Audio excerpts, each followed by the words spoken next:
let me start the recording first. Okay, Yeah. sir. No. You can share your screen, Anjali, for the first resource person.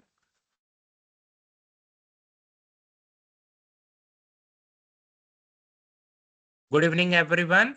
Now it's the time for us to begin our day 3 with learned Professor Anisha Sharma, who has joined with us from IIT Delhi. She is a professor of design, I guess.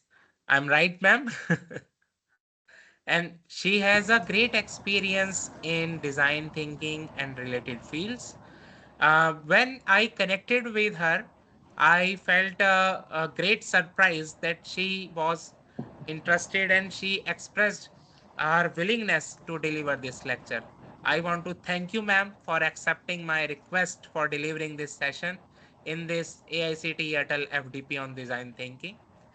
Ma'am, this FDP has provided a platform for more than 200 participants from around 35 different institutions throughout the India.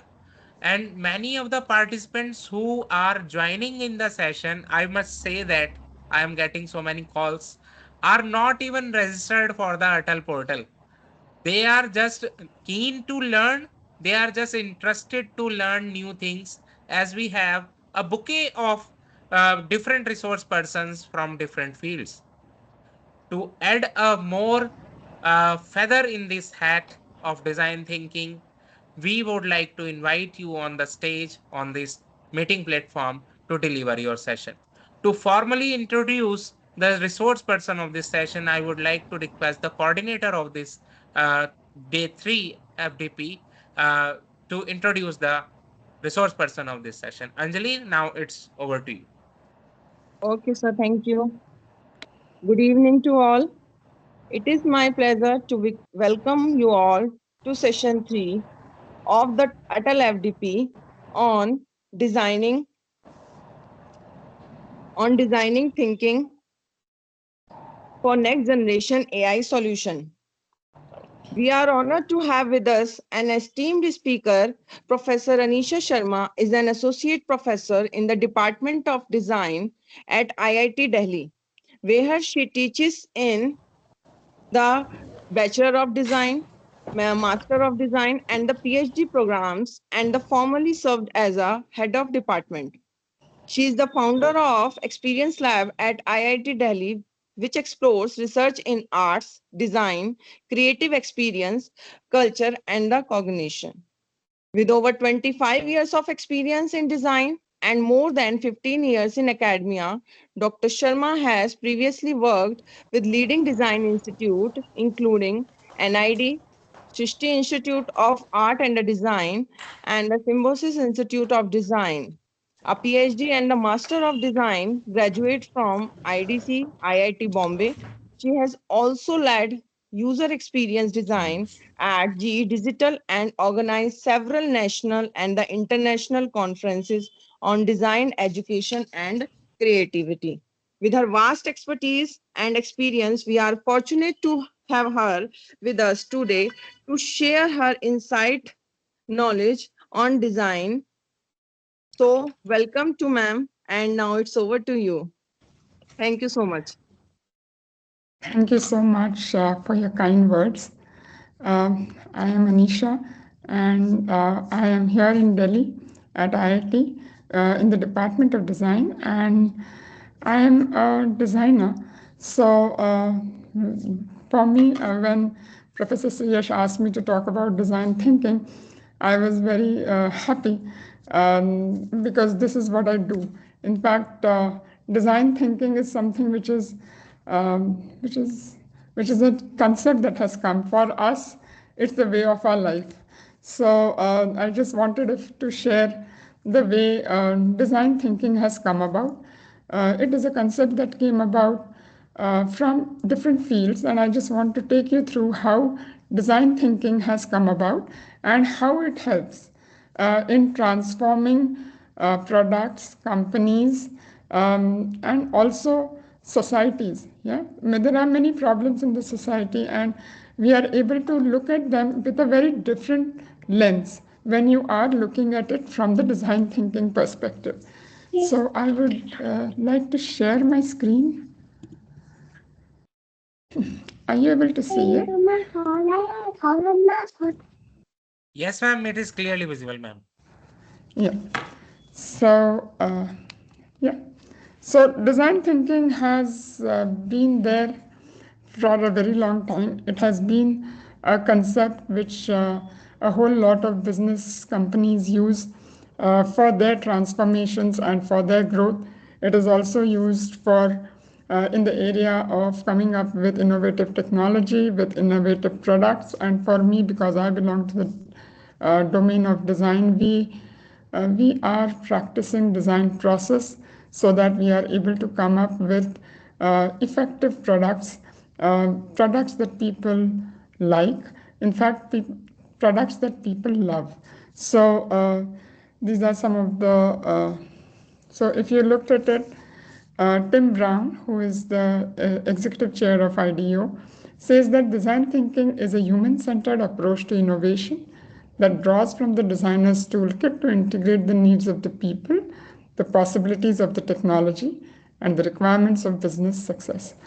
So, what Tim Brown says here is that it brings together three different domains. One is design, where it is looking at the needs of the people, because whatever products or whatever anything that you create, it is for a consumer, for a person, for a user, and the none of the products would be possible without technology.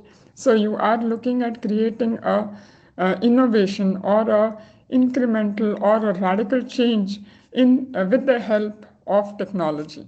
Yeah. So and all this is possible very nicely if you are able to integrate design thinking into it. Yeah. Design thinking is making organization think about how to move faster with an iterative speed and also with the focus of the user always in the minds. Design thinking is also creative problem solving. It involves conceptual abstraction and active experimentation, and it is as much an art as it is a science. So, design thinking, actually, people always say that, oh, design thinking is very complex. We do not know what it is. There's a whole lot of ambiguity that surrounds design thinking. But it's actually very simple once you understand what is your focus. And most often than not, the main focus would always come out to be the user, yeah, or the final target audience to whom you are speaking. Design thinking is an art, but it's also science. It has this analytical and critical quality, and it is also having a creative side to it, due to which you are able to synthesize new ideas and put together to create innovations. Yeah. There's a lot of scope for experimentation. There's a lot of scope for analytical thinking. There is also a lot of scope for contextual alignments. So many a times it happens that while one is trying to create a very important product, a whole lot of thought process goes into how to make the product very effective, very authentic, very all of these things. But what one really forgets about is the context in which it is being used. Yeah. So a lot of times, like especially when you go into rural India and you see these products which are especially global or coming from the global north, and you would see how they get. I mean, when that product is to be used by a rural Indian farmer, yeah, you realize how oddly it sits in that context. Yeah. So and that also brings a distance between the user and the product.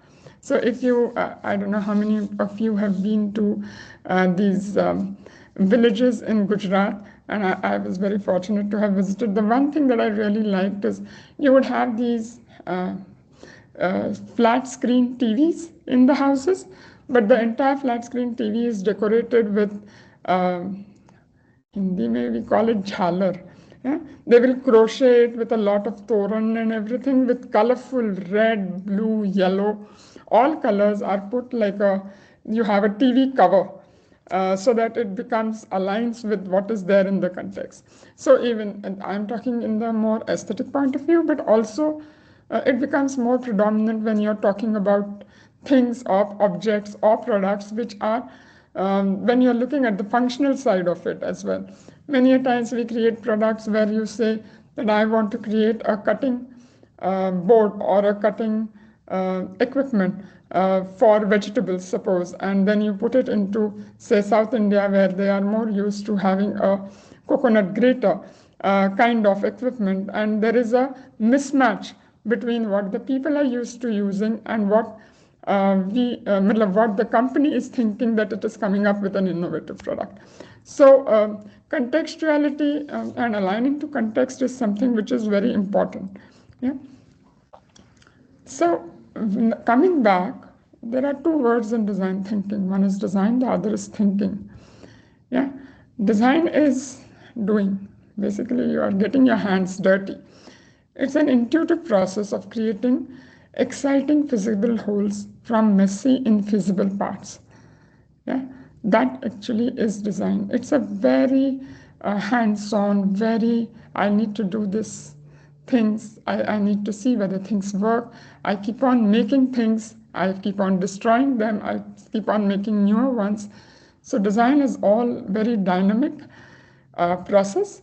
Um, and then you have a thinking that goes along with it. Yeah. So if you looked at the timeline of design thinking, so or the timeline of design started in the more formal way. Yeah.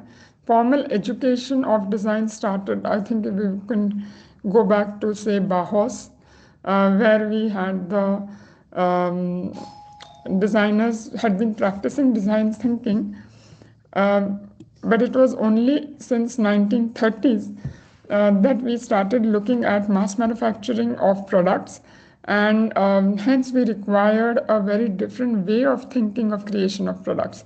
Because before that, of course, design was there, but the process was very customized, very it wasn't very much mass produced in that sense. And the fact that you required a different way of thinking and way of working for mass production made one realize that we need to educate people for creation of these kind of products, and of course the design of them. Um, and also, it became evident that the role of a designer became more significant in the product manufacturing as well as in the engineering domain.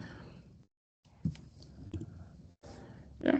Uh, so, in terms of design thinking, and the growth of design and its interest in different fields and how the different contributions added to it, I think in 1926, Graham Wallace defined 4 phases to the creative process. He talked about creative process, but it applies to designers as well. And it was so he said that there are 4 phases. The first one is preparation.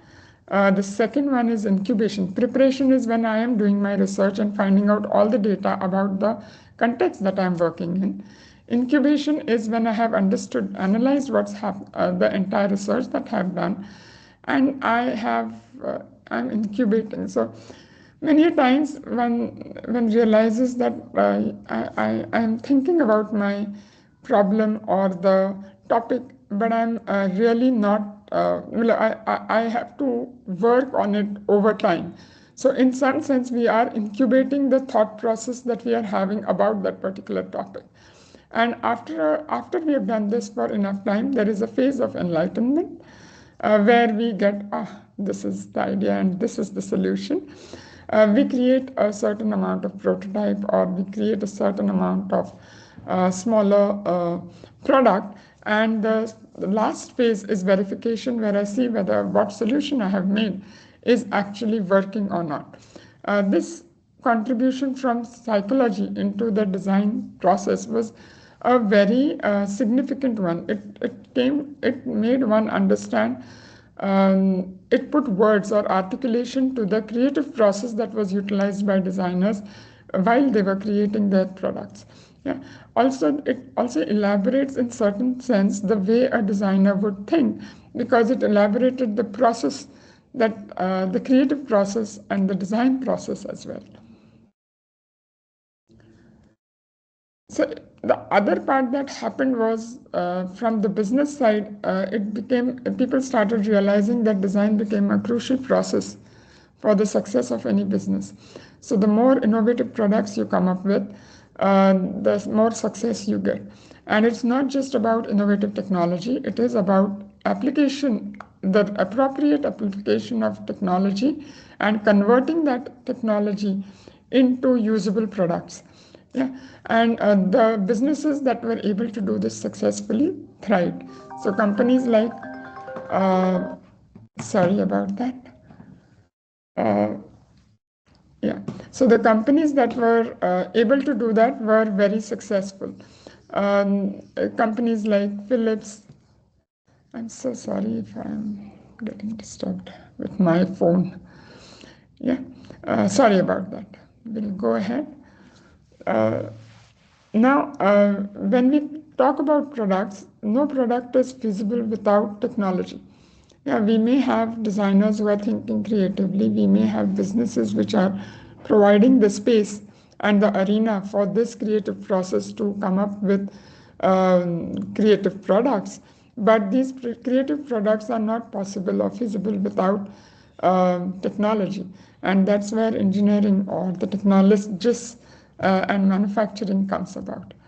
So if you looked at it, the creative process of a designer is highly volatile. It is full of ambiguity and unpredictability. And over time, can you give me a moment, please? I'm sorry about this disturbance at my end.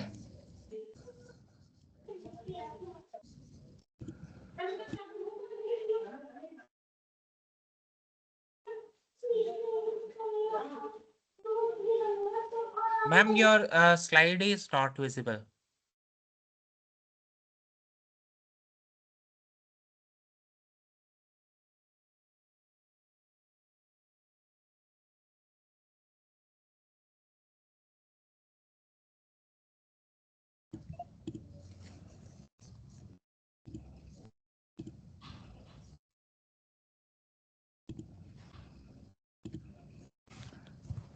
Yeah. So this is something which are you able to hear me?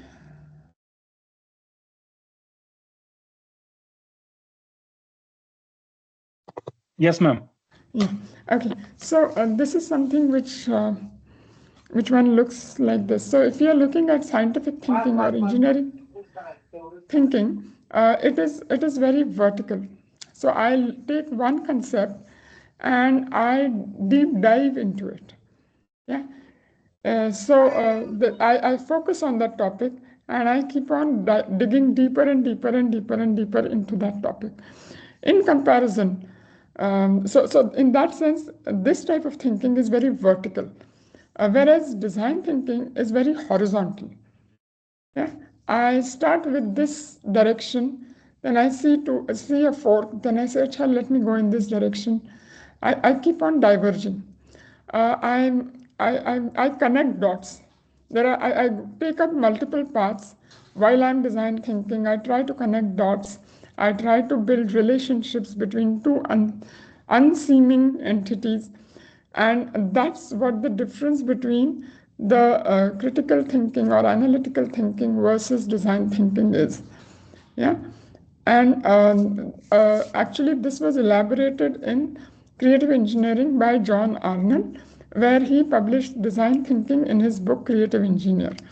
Yeah, this was the first time that we had this word design thinking come up into the into this arena. And if you compare rational problem solving, the rational problem solving usually will have a process where you, sorry, are there any queries?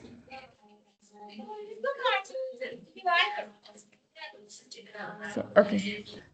So the rational problem solving process is usually we define a problem, we identify the decision criteria, we allocate weights to the criteria, we develop alternatives, we evaluate these alternatives as per the criteria and the weightage that we have given, and we then select the best alternative.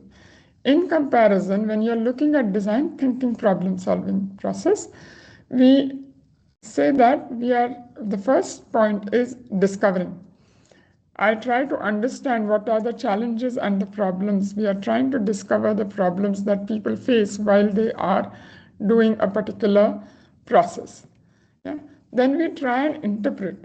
We search for meaning and insights into the process, into the problem that the people are facing.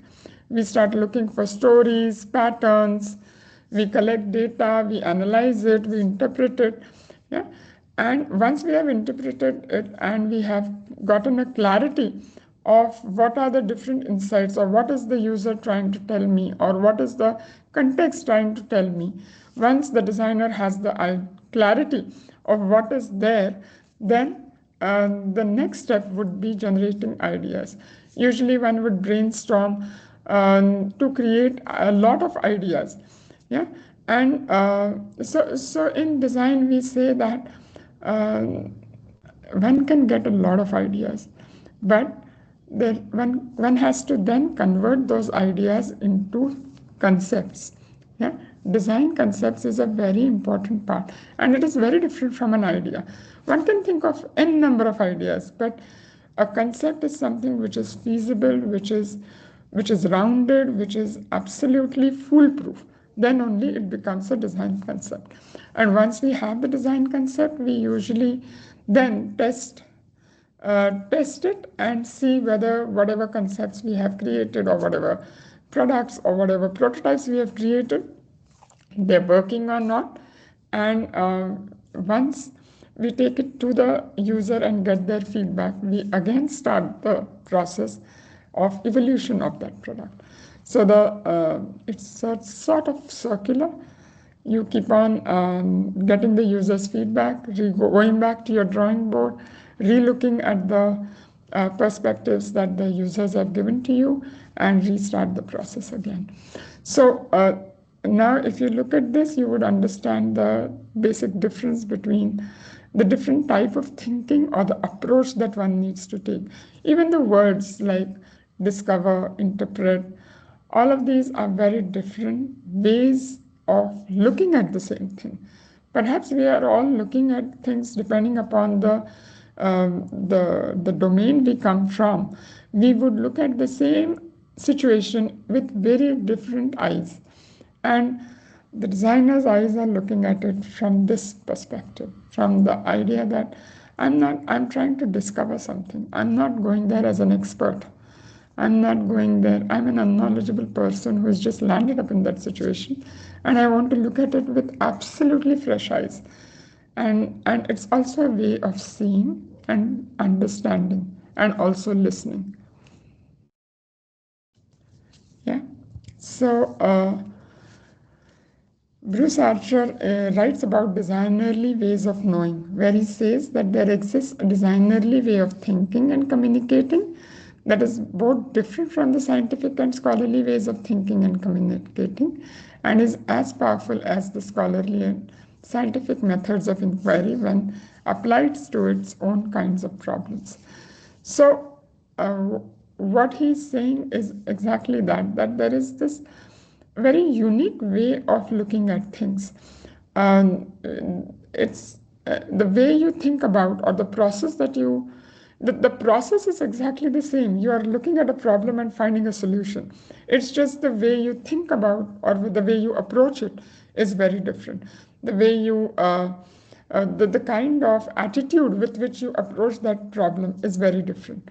Yeah, and the way you see, listen, interpret what you are listening, and it all depends upon how you are able to see things. So like there was an example which was very interesting. So the Procter and Gamble had made these mops.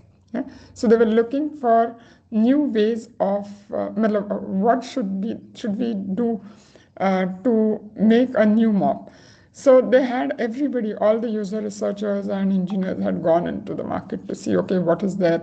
Everybody saw what are the different types of mops there, and they came up with innovative ideas. Nothing worked.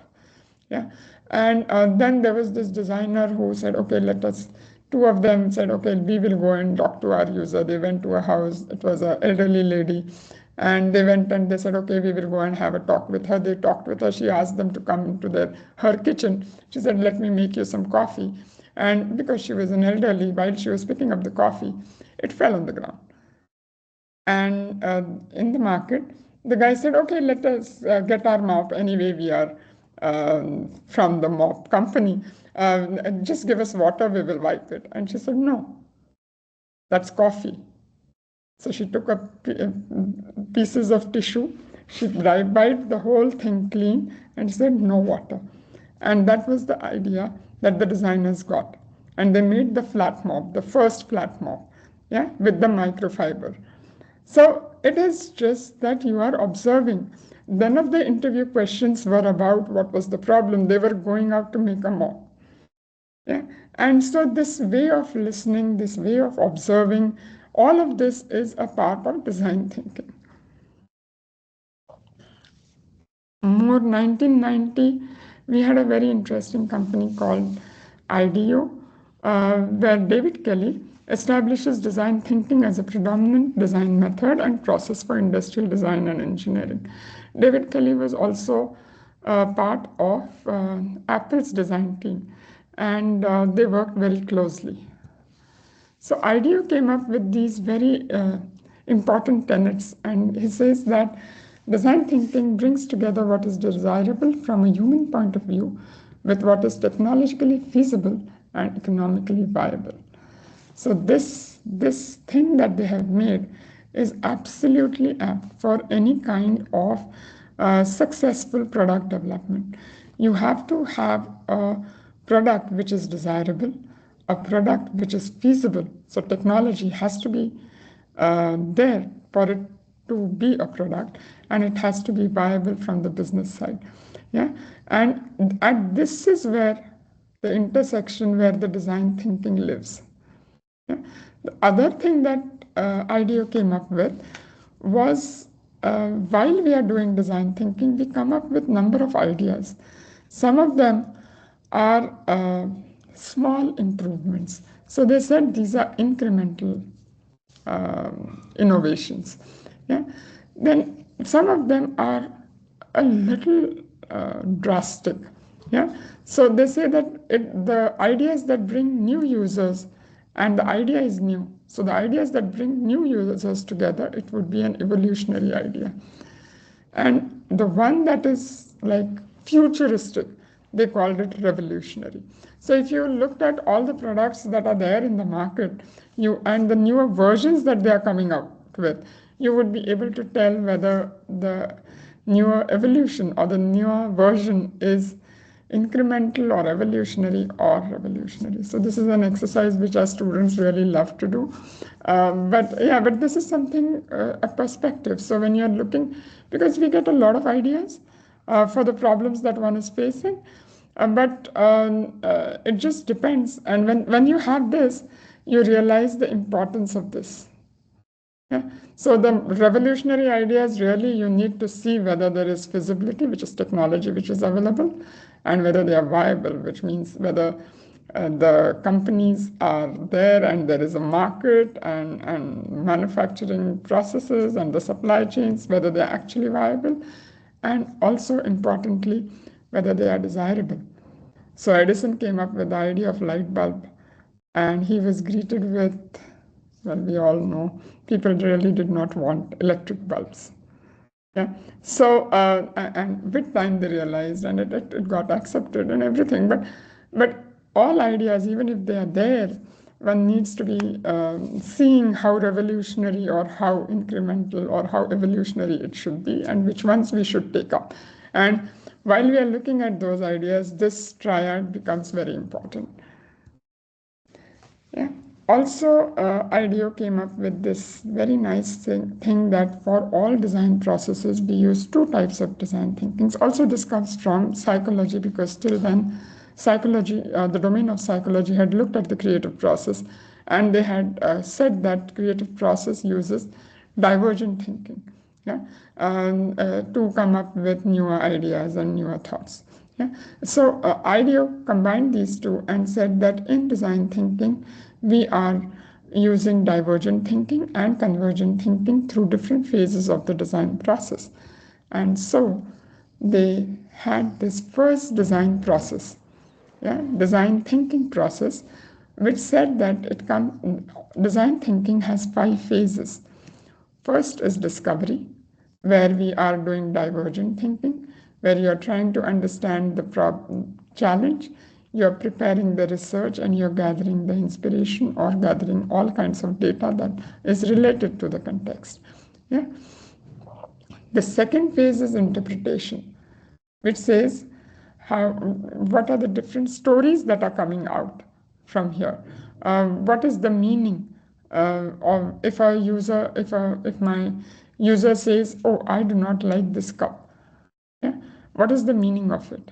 It means that perhaps the handle is too small and it is pinching on his finger, and hence he is not able to hold it well, and hence he does not like it. Yeah? So the fact that one should not rely just on the user's verbatim saying that they like something or they want something, but go deeper and say what is the actual problem, what is the need. Yeah. So there is a difference between people's wants and people's needs, and one needs to be very careful as a design thinker and as a designer. We are always telling our students and other designers as well that one should be very careful. One shouldn't say just because the user says, "I want this," this is the problem. One needs to investigate and interpret what actually the need is. Yeah? And then finally frame opportunities. And for this, while in the first phase we have gone very wide and done a divergent thinking, for this phase we are doing a convergent thinking. We are focusing. We are eliminating everything else and saying that, okay, this is what we want to go ahead with. And once we have this part, which is absolutely sure of what is it that one is want to work on, we come to the third phase of ideation, where we generate ideas and we define those ideas. And like I said, we convert ideas into concepts. And for this, again, we are doing divergent thinking because we are trying to connect dots. We are trying to come up with newer connections. We usually, it's analogous thinking where we are looking at analogies or metaphors and with two unconnected things to put together. So these are all different ways of creative thinking processes, creative thinking methods that are used. They're already available in psychology, but but actually when you look at it, it's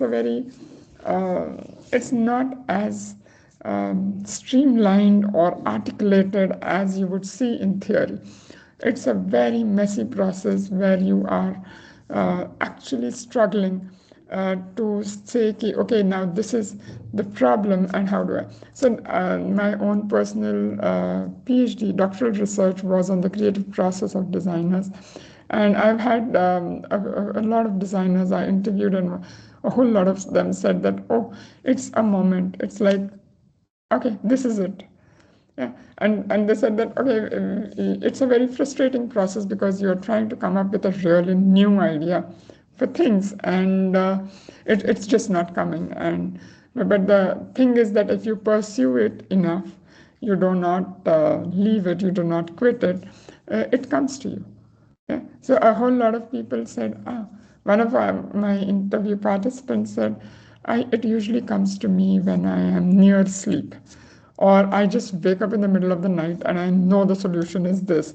He had made an entire chassis of a new way of making a chassis of a car.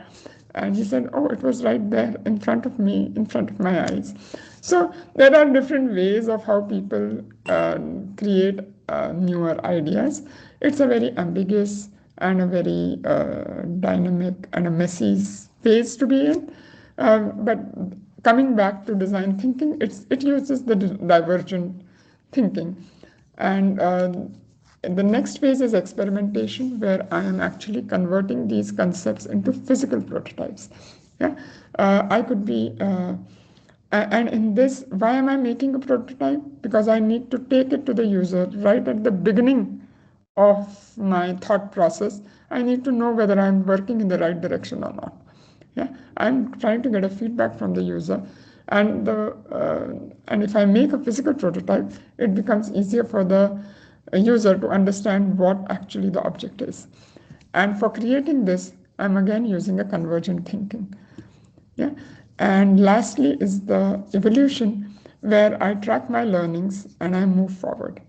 When my user gives me the feedback, I actually understand what were the learnings thing, and I go back to my drawing board, which has come back here.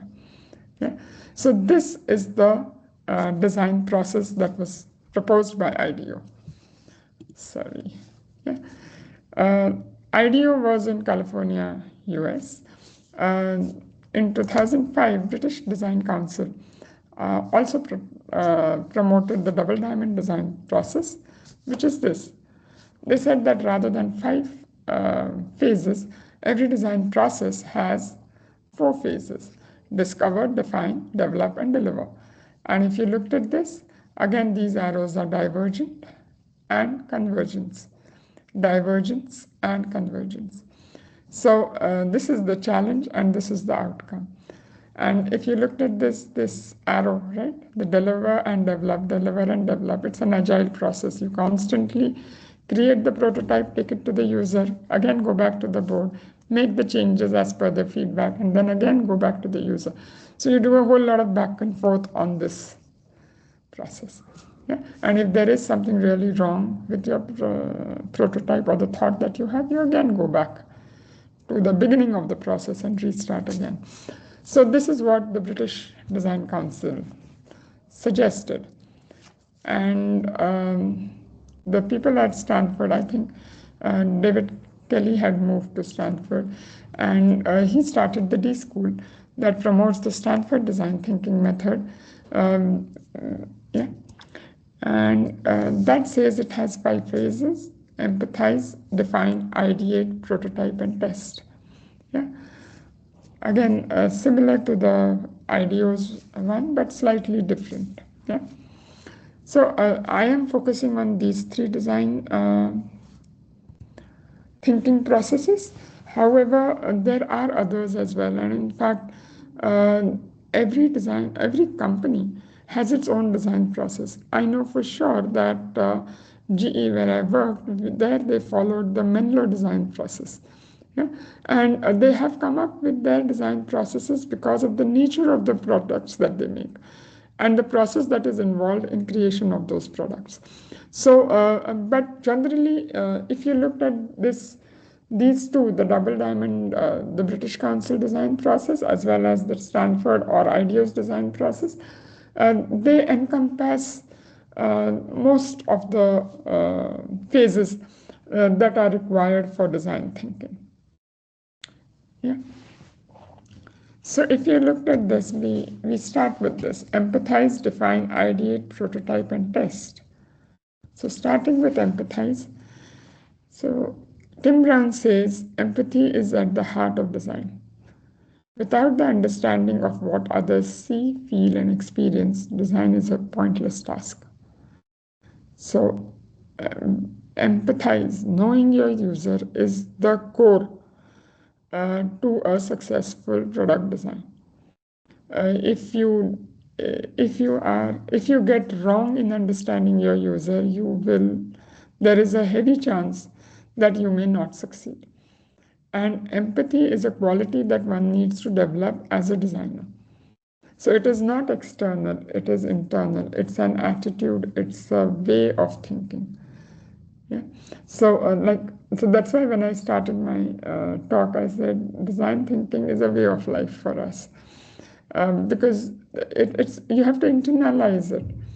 It's the way you see. You have to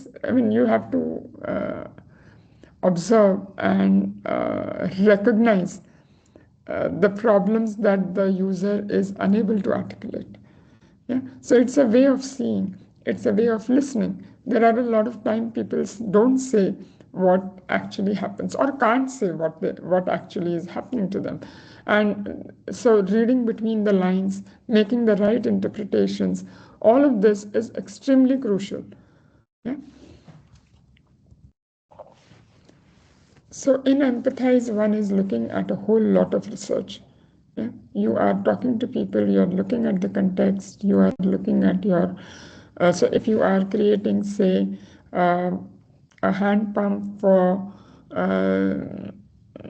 for rural, uh, no, for uh, urban slum dwellings, then you need to actually understand what a slum dwelling is in the urban context. Then you need to understand what are the different types of people that are a part of that urban dwelling. You then need to know what is the water source that is available in that area. Then you need to know how people are accessing that water source. Yeah? And then you will understand as to what exactly is this person. Is it a male or a female who is actually getting water? If it's a female, then what is the objects or the vessels in which he or she is going to get the water? So a whole lot of work goes in understanding how water is carried from one place to another. Yeah. So it's a very deep process. So it's like ethnography. So we call it rapid ethnography in design. So ethnography is when you are going to the place um, where your user lives. You are living the life that they live, and so that you are able to understand in a very comprehensive manner what is the life or the life experience that they are having at that particular moment. In, of course, it's not a sociological ethnographic study that we are doing. We are doing it for a specific reason, context of what a redesign of a water carrier in a urban slum dwelling. So when you say empathize, you're understanding the context, you're understanding the user, you're understanding the process, and you're understanding the emotions or the experiences of the user while he is doing the process. So there are different research methods that we use to create, so which I will talk in a little bit. The second phase is define, where we demarcate who the user is, understand the demographics. We also define what the need is, and we also define what the intervention opportunities are. Not all problems are solvable at a particular given time. Yeah, we have to choose, and we have to eliminate some of them and say, okay, we are going to choose to only deal with these problems first. Then we ideate, where we bring it all together, we synthesize, and we conceptualize a design and a product. Yeah. Uh, in the fourth phase, it is prototype, where we create scale models of your solutions in low fidelity. And we take it back. In the last phase, we take it back to the user for testing and feedback. So if you see, you make very frugal models. Yeah. And that's also okay. Be it furniture design or be it UX design, whichever it is, create a prototype and take it back to your user. Yeah. So this, all in all, is the design thinking process in a nutshell. I would like to take you through a case study of Apple, and this is the logo of Apple, and the tagline says "Think Different," and they did think different, and they did do some really incredibly great products they came up with at a very different point in time. So in the 1970s, computers were used only by specialists, and Apple wanted to build a computer that anyone can use. In fact, at that time, computers were assembled. Yeah. So Apple said, no, I don't want, I mean, people need to have their own computers, which they do not, I mean, it should not be a big burden for them to start using a computer.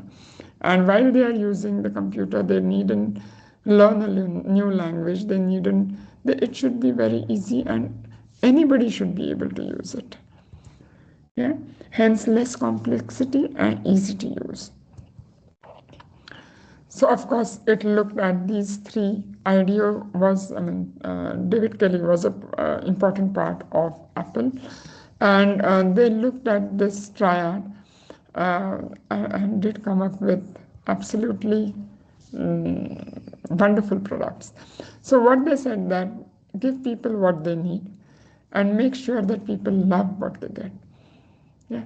So if you remember earlier when we used to have laptops, the charging port of the laptop used to be this thing that on the side we had to tilt the laptop up and see where the hole is, and then we used to put the charging wire inside, and it was a struggle to put the charging wire in. And actually, the designers at Apple uh, studied this process of how people are charging their laptops, and then they came up with the magnetic uh, charging port, yeah, where I just put my port at the near the side, and it just attaches itself at the right place and starts charging. So I'm no longer tilting the computer, searching for the charging port, and none of that. And the moment that happens, it's like a beautiful smile that comes on the user's face, and it's like, oh my God, it's done. How nice. Yeah. So people start loving that product. And it's a simple thing. The laptop is very similar to any other Dell or HP laptop. It is only this charging port that they did, and it changed the experience for the user. And they started loving the laptop, and the loyalty shifted. So it's like a small thing, a small observation, a very good design thinking exercise gave them what they did. Yeah. So it's a very interesting thing, and Apple is a classic example. They followed the design sensibility, which says that simplicity is the ultimate sophistication, which is true even today. If you looked at all the Apple products that we own, they're very simple, they're very sleek. In fact, their packaging is also really an experience in itself. Yeah. So back in the day, all innovation happened technology driven, but Apple said no, we want to start with people. So they said that, okay, what should the iMac be? The new iMac should be quiet. Remember the 1990s where the computers used to be there and there used to be this fan which is rolling and created this huge roar in the room. So they said it should be quiet, it shouldn't need a fan, it should wake up in 15 seconds. I mean, I don't know how many of you remember the 1990s computers. We had to wait for it to load. And if it goes off to sleep, and then again we have to wait for 10 minutes for it to open. Yeah, it should have the best sound system and a super fine display. Yeah. And they did come up with their iMacs, and they delivered. Yeah. And if you look at all of these requirements that they came up with, they're all user-centric. They're not saying this technology, this patented idea or technology or this kind of thing. They're just talking about what people should feel like. Yeah, it's a very people-centric approach to actually creating a product. And Steve Jobs says design is not just how it looks like, design it how it is, how it works. Even today, when we think about design, one thinks, acha, a designer, let's call this designer and ask him to use the good colors and everything will be okay. That's not what a designer does. Yeah? And that's not what design does. Design is when it all works together. I am not just looking at how the iMac looks, but also how the iMac interacts with my user. Yeah. So Steve Jobs also did a whole lot of innovation in the manufacturing processes. Uh, they said that we need to give any kind of innovation that we bring into the company, through the company, it should bring value to the customer and it should bring value to the company. Yeah. He also did a very innovative thing of at a time when um, the products were disparate because the computers were being assembled. And each and every part had its own company, and we had to go to multiple places to actually create a computer for oneself. Whereas he said that no, we will have Apple shops, retail. So the first time computers started being sold in retail, and he had these Apple retail shops built across the market, which was even revolutionary then. So in that sense, it also came from the fact that it was very cumbersome for the user to actually go through different shops and create their own computer. Of course, it had its thing because that computer was customized, but there were a whole lot of users who did not understand that and just wanted to go to a shop and get a computer for themselves. And he actually served to that market and served very well. So Apple soon became synonymous with beautiful products. Yeah. And yeah. So sorry for this. So if you looked at beautiful products, Apple came up with iPod. iPod was revolutionary, actually. We were looking at Walkmans and CD-ROMs, and which stored, see, Walkman stored about 20 songs per cassette. A CD-ROM stored up about 100 songs per CD. And they said that, okay, but it's going to play exactly that same songs in that same sequence. And then people got, they were like, okay, fine. And then Apple came up with iPod, which had a playlist of about more than 2,000 songs, and you could create your own playlist. And this small tiny thing, I mean, I think it was early 2000s when this came, and it was absolutely revolutionary. If you looked at the iPhone, we were still in the 1990s or 2000s, I think. We were still using our Blackberries with half a screen and the QWERTY keypad. iPhone came with a touchscreen display and all the apps stored inside it. And it was very visually oriented. So, and all of this is coming by observing people, what they need, what they want, what they could aspire for in the future. So it was not just about creating a solution for the present, it was also projecting and thinking of what this user might need in the future and working for it. So, and this way of empathizing with the user, their needs, their thoughts, is something that is core to design thinking. Yeah.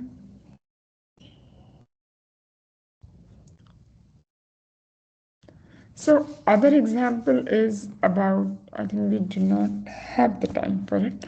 So this is about GE Healthcare, where they designed the MRI spaces for children. So taking an MRI scan is a very of all the scans like x-rays and all, they're pretty easy, but an MRI scan is a little difficult of an experience for adults. For children, it is even more so. Firstly, because you have this entire huge circular magnet which is rolling around. It is creating a huge amount of noise. You're sleeping under it, you can't move, and it is dark. So imagine a kid who is, say, 5 years or 6 years old, and he's made to lie down. He just cannot move, otherwise this thing is spoiled. Your scan is spoiled. So he cannot move, and the head is held in place. It's all black, It's a very, very, what do you say, fear. Fear is the uttermost in that child's emotions at that time when the MRI is being taken. And so GE Healthcare came up with these very kid-friendly MRI rooms. Sorry? Yeah, so kid-friendly MRI rooms. So this was about space design and also the way they treated their MRI scanners with different colors, with different playful. So this was more of the one, the picture that you show is about, C is about the Captain Hook's pirate ship. And there are games that are played around it so that the child is comfortable in that space, because the child would start crying as soon as they entered into the MRI space. So this made them a little more playful, a little more comfortable, not non-fearing, and they were more able to enjoy that experience of the scanner rather than, and the scanning was also very comfortable. So again, design thinking helped create a very good experience for the user. So again, what exactly is empathy? Is understanding the user, putting yourselves in the shoes of the user, playing the role of the user, and understanding a day in the life of the user. So if I'm just going to tell you a few ways in which the design field is looking at how does one empathize with the user. Yeah. So what we usually do is create these three things, especially in the UX design process, which is user experience design process, which is used for creating digital products. We use this very prolifically. We create personas, which is a character of the person or the target group of people that one is designing for. We create empathy or experience maps, and we create journey maps. So while we are creating personas, what we are looking for is what do they do for a living, what is their education, what is their age, what is the income level, geographical location, gender, relationship status. These are all demographic information. We also look at what are their interests, where do they hang out, what do they shop, what is their reason for buying the product, what are their concerns when they are buying the product, and what are their concerns while using the product. Yeah? We try to understand what are the pain points. Yeah? We look at their lifestyle. We think about what is what does the typical day look like for this person. So if you're designing for, say, a person who comes into the mid-income level, a middle-class family, you know exactly what you are looking at. A person, say, um, a person who wakes up and has a Brook Bond red label tea, and then he will go and have um, he will be going to his office with his scooter and then in the office he's having a good time with his friends, working, coming back by either bus or scooter or public transport. So that's one kind of person. So if you're creating to create a product for this person, you need to know what this person is. In comparison, if you have a higher income group person who is probably waking up to black coffee, having eggs, I don't know. I'm talking about this in a very Indian perspective. So having breakfast served by his staff, then taking his asking his driver to take out the car for going to office. He is spending all his time in meetings, completely booked to the full, and then coming back. He's coming back very exhausted, but he still has his evening uh, commitments, social commitments, and then that's the end of the day. These two are very different type of people. They have very different uh, ways of doing things, they also have a very different emotional or reactions to certain situations. And depending upon what your product is, what is its context, these two people are going to look at it very drastically different. And you need to understand who your final user is. And that's why this persona becomes important. Also, when you look at, if you are creating a product, say, if you were creating an app uh, for tourism, you would start having some are primary personas, some are secondary personas. Your primary persona would probably be your customer who is trying to make a booking. Your secondary persona may be the hotel manager who is putting up his hotel uh, into the app for a choice to the user. Yeah. So, but both of them are equally important, and you have to create an app which will encompass all its stakeholders. Yeah. So, knowing which one is primary and which one is secondary is important. So, if you looked at this, this is done for um, yeah, the primary user. So this was a project done for amputation rehabilitation, and the primary user is a new amputee. Yeah, so when you say persona, it's not a single person. Yeah, it's a group of people whom you are converting into a single persona. Yeah, so it's like Carl Jung's archetypes, where you say that these are the group of people who are fitting into this kind of archetype. Yeah. So if you looked at this persona, which is Rakesh, is an archetype. Yeah. His name is Rakesh, and he comes from middle class. He had a job before the amputation and is now seeking opportunities, and he owns a smartphone. His pain points are that he does not know the details of the immediate rehab program. Then what are his needs? Yeah. So when I do all of this, I know exactly who this person is, and I am able to get into their minds. Yeah. Another example is the persona of this auxiliary nurse midwife. This project was for understanding for creating a digital solution for the public health centers, um, the medicine dispersal at that uh, public health centers.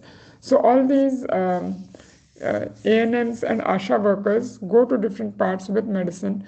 They they actually check people, diagnose, and give the medicines.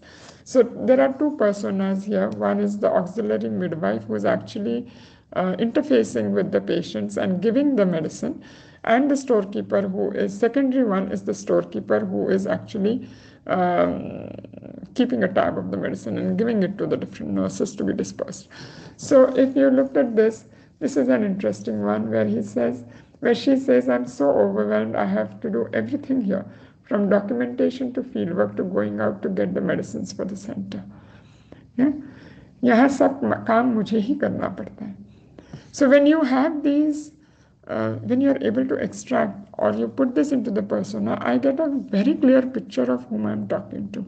So when you say auxiliary nurse midwife, she is wearing a sari and she is wearing a bindi, and all of this icon also tells you exactly whom you're talking to. Yeah.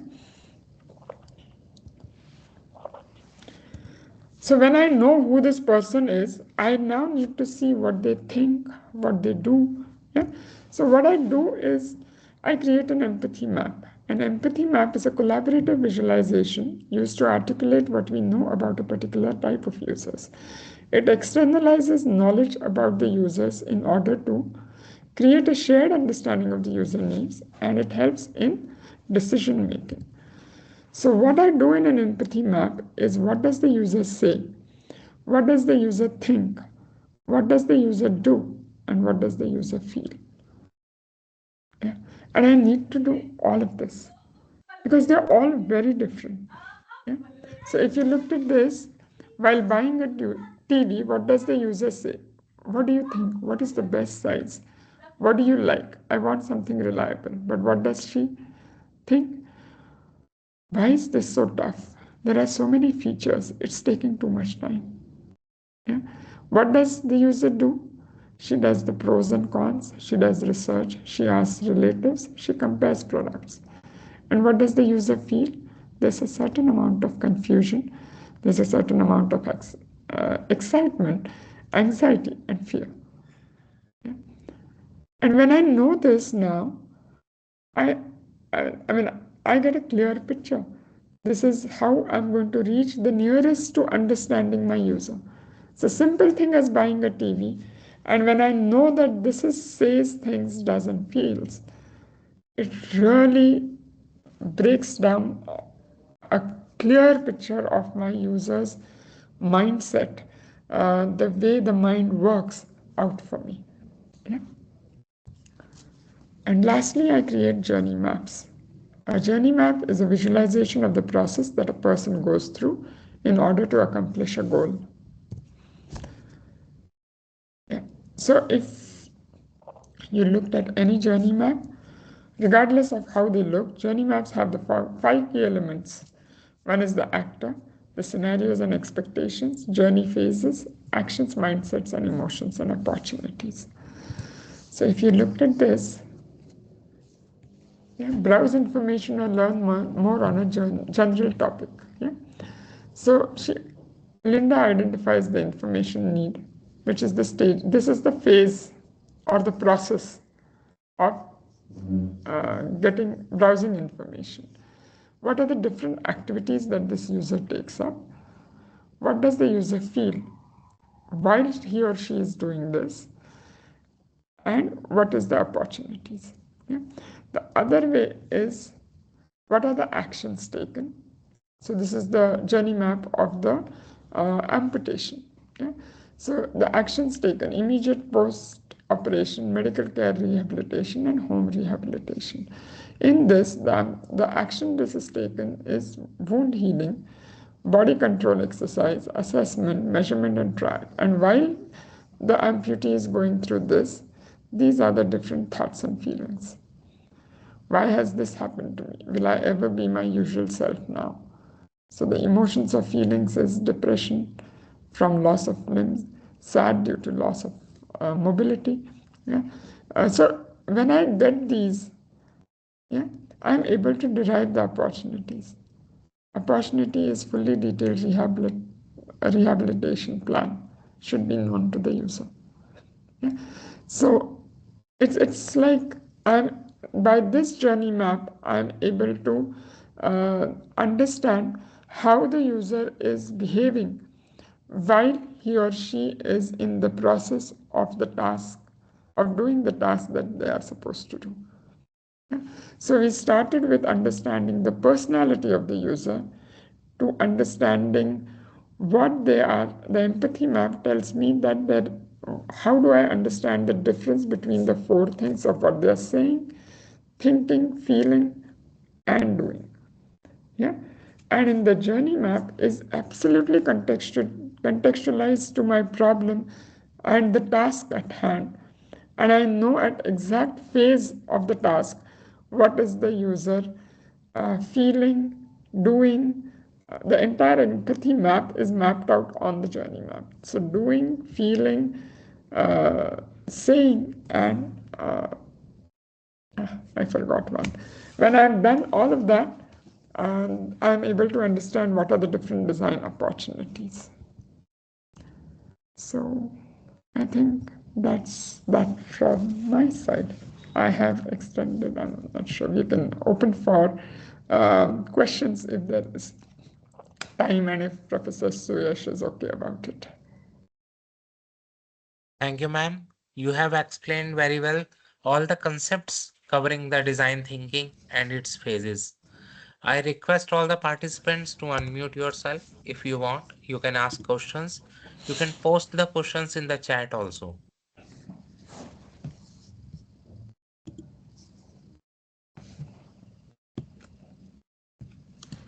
Dear participants, we are open for questions. You can post your questions in the chat. You can raise your hands.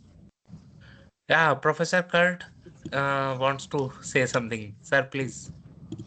Thank you. Anisha, wonderful presentation. Thank you so much. Very insightful about the design process. Some of my area of research deals with empathy as well, too. And so I'm very sympathetic with your approach and understanding about how we empathize with others. One of the things that's come up in some of my research is about how we understand ourselves through empathy. Because in many ways, we carry a lot of our own opinions, biases, or perspectives into our decision making without understanding that we're actually doing it. So, what is your understanding about how we would use empathy to clarify our own position? No, I agree with you on this that yes, while we are empathizing, we also get a glimpse of ourselves into it. It's not that I'm not sure whether I want to change myself while I'm empathizing with others, but I do get a glimpse of myself while I am empathizing with others. And coming, because I come from a design background, and while practicing design, we do practice designer bracketing to a large extent. So while we are empathizing, we do try to bracket ourselves out as much as possible. So in that sense, we're just trying to get the data from the user and trying to put ourselves into the designer's shoes, to the user's shoes. But you are right that the empathy could be utilized for self understanding as well. Great, thank you.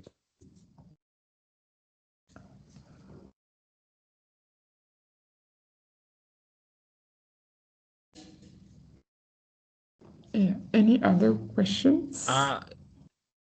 Ma'am, there is a question in the chat. Why design thinking is non-linear?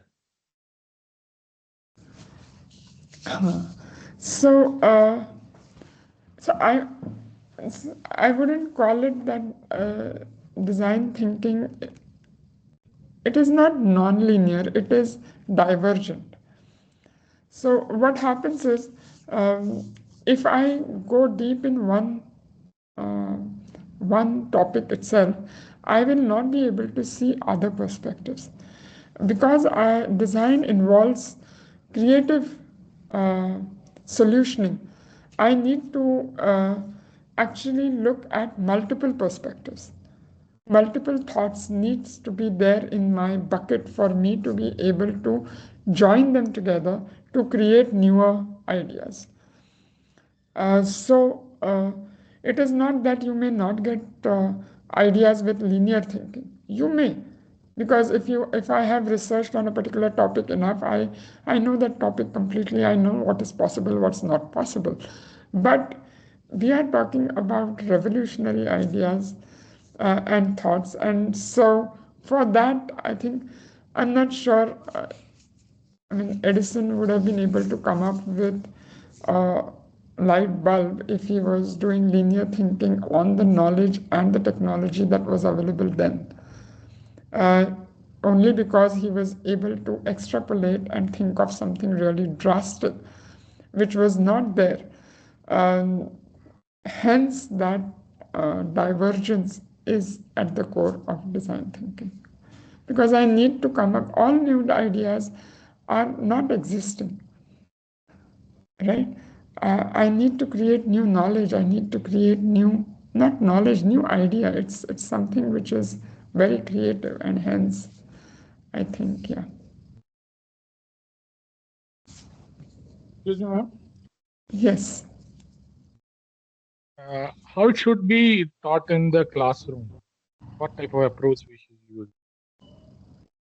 Design thinking. So usually we all our design courses are studio based, so we do not do especially design thinking. I'm not sure can be taught in a lecture mode. It can be so you can understand design thinking in lecture mode, but it has to have, I usually take design thinking workshops which are say 4 hours, but also design thinking workshops which are for 2 to 3 days. and things like that, and it needs to get applied.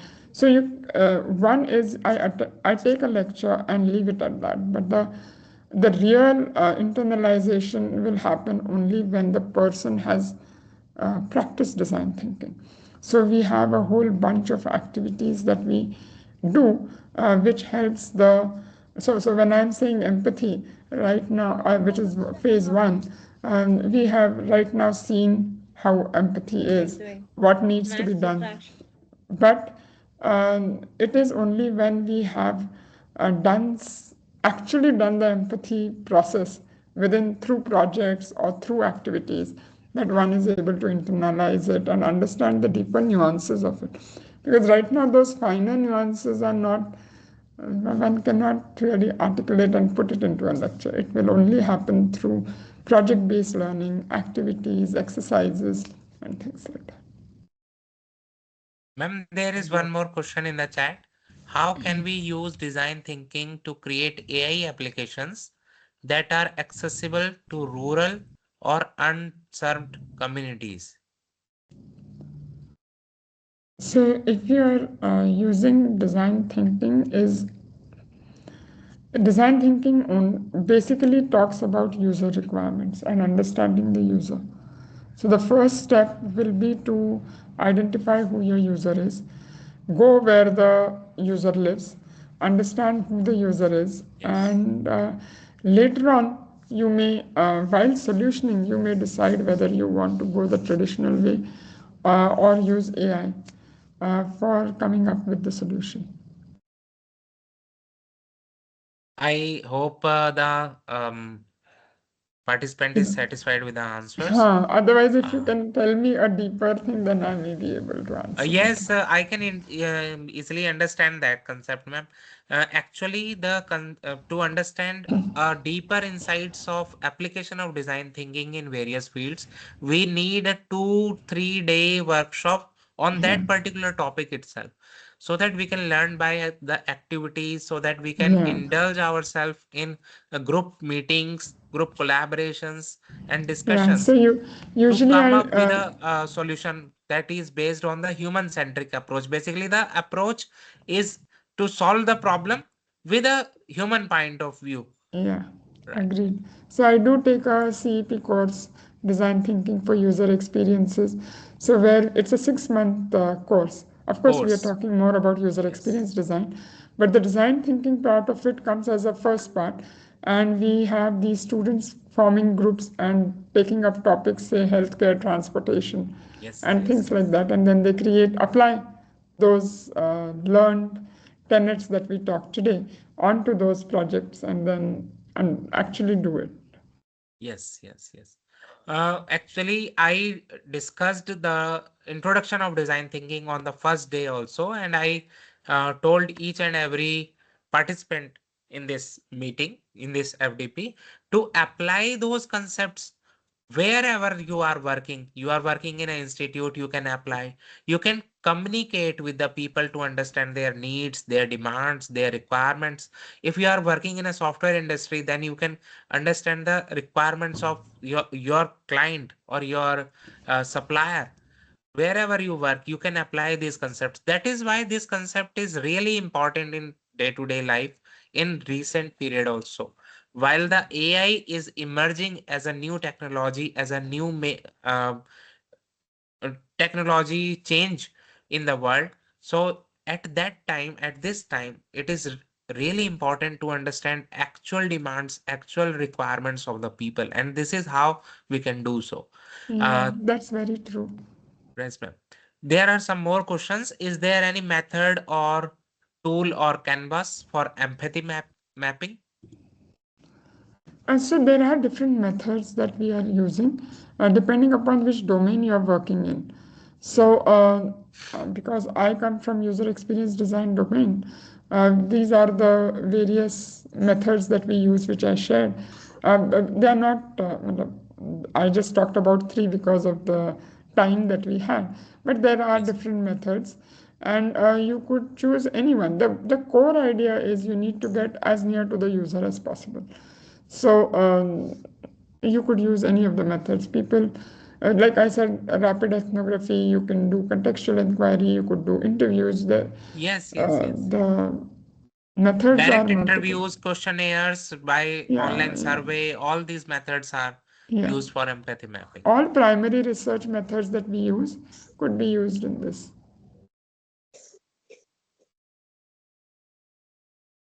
How empathy mapping and story building part can be combined to work on projects?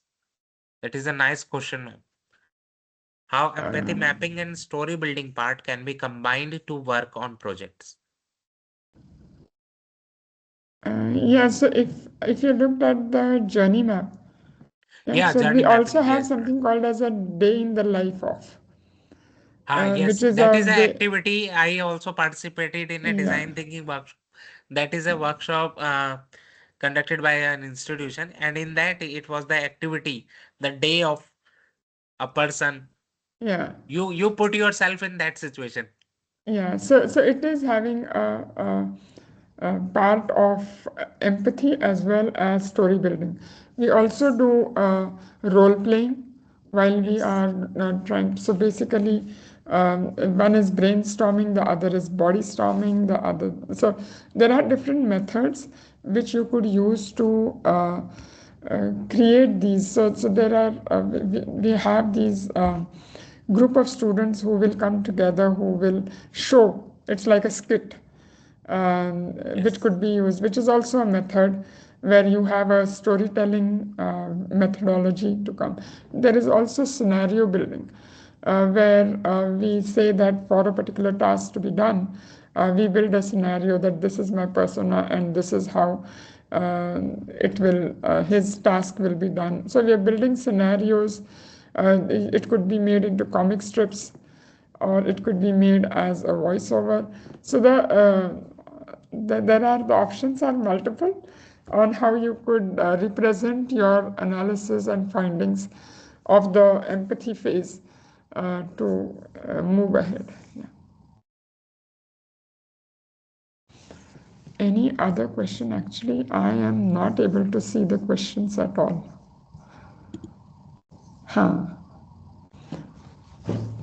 So, if you had to redesign the design thinking process itself, what would you change and why? I don't think the design thinking process itself is good. It just depends upon how much time you are going to spend on which phase. And that changes with every project that you take. So perhaps some project requires you to have a lot of understanding about the concept. So it may be something which is beyond your scope. So you may want to meet the subject matter experts, immerse yourself into secondary research far more than you would want to get in. Then only you want to get into primary research. So the way you go about and the amount of time and way you define the methodologies of each phase may differ, but I don't think the design thinking process itself needs to be changed. Also, design thinking process is, I mean, the designer does this work, yeah, and he does this work in a particular process. ஐயோ The இன்னும் பண்ணல. design thinking அது நிறைய process doubt is. இருக்குப்பா அதுல. அது நிறைய doubt இருக்கு. அது மேல அதை போட்டிருக்காங்களா அந்த நம்பர் இல்ல அது. Sorry. Yeah, thank you for muting. So design thinking process is an articulation of the processes used by the designer. Yeah. So and a designer is a creative person. So like I said, each and every company's design team has their own design process. So IDEO has its own design process, GE has its own design process, Samsung has its own design process. So it depends upon your context, your domain, your area of work, and it's not a change, it's just a different approach or a twist to it. Yeah, I hope I've answered that question. How does empathizing with users shape the problem definition and guide meaningful solution development? So, like I said before, see, when you have technological innovations, we are having it like, I think this phase that we are living, this time that we are living now is seeing an absolute high level of high pace of technological innovations that are happening. The problem, and I am here in IIT where technological innovation is happening at a very, and every corner, it's just happening there. The problem that is faced is the application of this innovation, technical innovation, technological innovation, and the application and taking that technology to the user. So unless and until I empathize with the user, I will not know how this technology is going to be used by the user and effectively. It's not that, I mean, of course there is this philosophical question of how many things you can design and how many things does a person need and what happens, and so all those discussions of course are there, but unless and until I know my user, I will not know how to take the technology to that person. Like Apple, if Apple did not know that there is a problem with the charging port, they would not have come up with the magnetic ports. Yeah. If Apple did not know that the people are struggling with the packaging, where to open it, kahan se, kaise, matlab, you're struggling, do I open it from here or there, or I'm pushing my finger to open the jacket of the box and things like that. It's like crazy stuff. Yeah. Unless and until Apple didn't know that, they wouldn't have come up with these sleek, terrible adhesive tapes and simply pulling out. I just pull one small strip and my laptop just rises up and it's presented to me. It's an experience in itself. I mean, in terms of branding, in terms of brand loyalty, it's a game changer actually, packaging.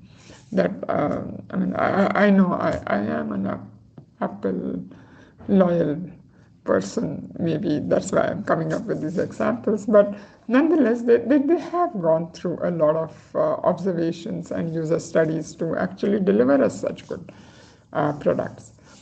Yeah. Yeah, I think that's that. I hope I've answered that question.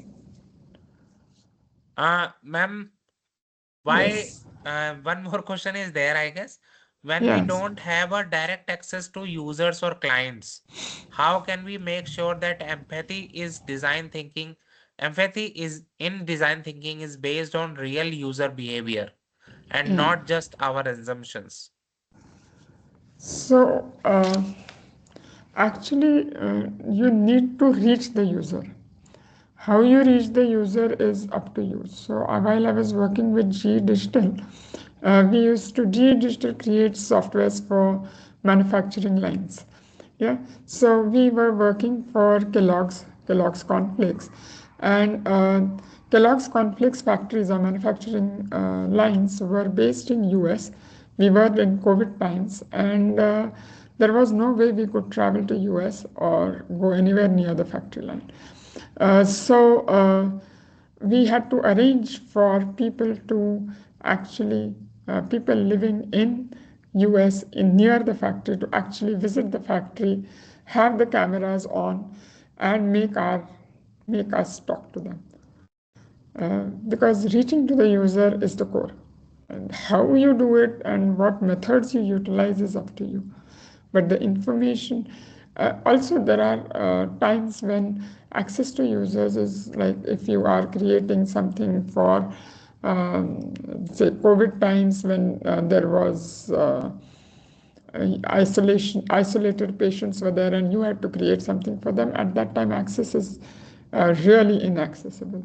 So in such cases, then you need to uh, talk to a person or key informant who is nearest to the user. Yeah. So the key informant will give you all the information. However, like I was giving the example of the mops, right? Um, it was only when the designers went to this lady a lady's house and saw the coffee, how she cleaned the coffee powder fallen on the ground, did the things right. And a person who has practiced design thinking, usually design thinking, I mean, because I belong to the domain of design, designers are trained to see. So it's always good for the designer to go to the user directly. Yeah. So like if you looked at Philips or GE Healthcare, where they are talking to patients and they are devising medical devices, in such cases you have to talk to the subject matter expert, and in such cases they are talking to the subject matter expert, but they're also going to the hospitals to see how the patient is or how the technician is using that product. Yeah. And what the patient is feeling while the product is being used on them. Yeah, especially if it is when this patient is conscious, yes. Yeah. So yeah.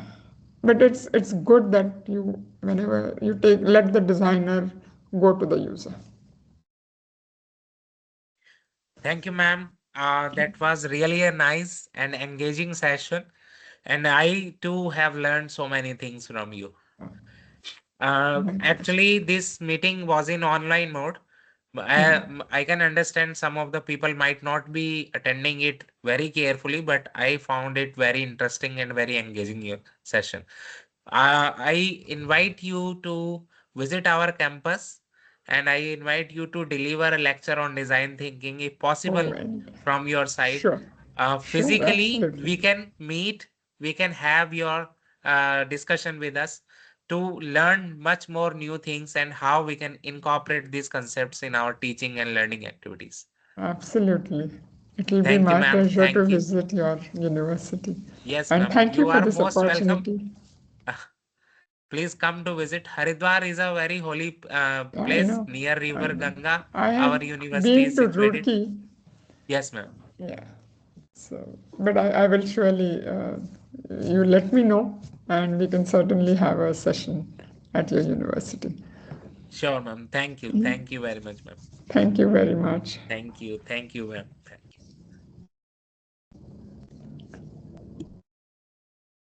So, dear participants, we can take a short break of 1 or 2 minutes. Professor Kurt Esperson Peters is already with us from the beginning of this session. We will be inviting him after 2 minutes. So we can, if you allow, we can take a short break because the participants might be sitting for a long period of time. Uh, so we can take 1 or 2 minutes gap between the sessions.